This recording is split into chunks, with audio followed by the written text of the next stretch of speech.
People by Frederick Bachman, which this is the first book I read by him. I gave this 5 stars because as the story went on, I felt strongly related, like a relation to like the characters, how they felt. I loved how each and every one of them felt so much like their own, and how they each had their own little story that you uncover as time goes on. I felt like there were multiple plot twists. I was literally like had me gagged. I was so surprised by certain things, and the way it played out was so heartwarming. I cried, I don't even know, like multiple times, tears in my eyes. I thought it was so good, and I'm so excited to read other works by him. Like, I read the author's note at the end or whatever, and I cried. So I'm excited to read other things by him. 5 stars.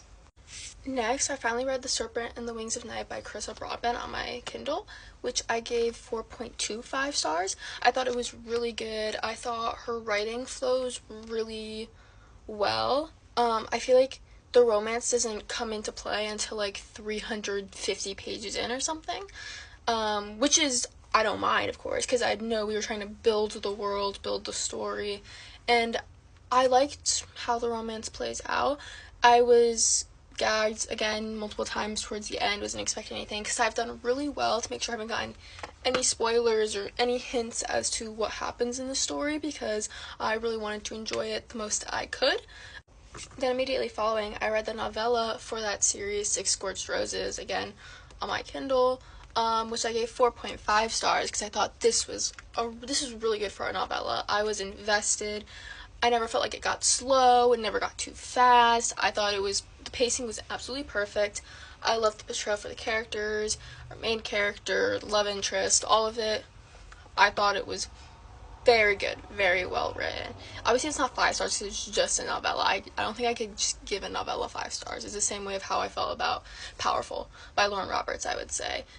A very good novella. That's it. Lastly, I read one of the books that's blowing up currently on TikTok, which is The Pumpkin Spice Cafe, again on my Kindle, which is by Lori Gilmore. I guess this is getting popular because people are thinking like Gilmore Girls or whatever. I really liked our main character.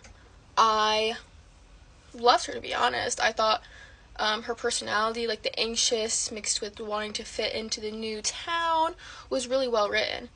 Now, our love interest, I could care less for him. I didn't like him. I didn't like how he thought about her. I didn't like his actions throughout the story, really. I mean, there were some parts where I was like, oh, I could get down with this, but there are other parts where I was like, I just can't excuse this. So, and because of him, it got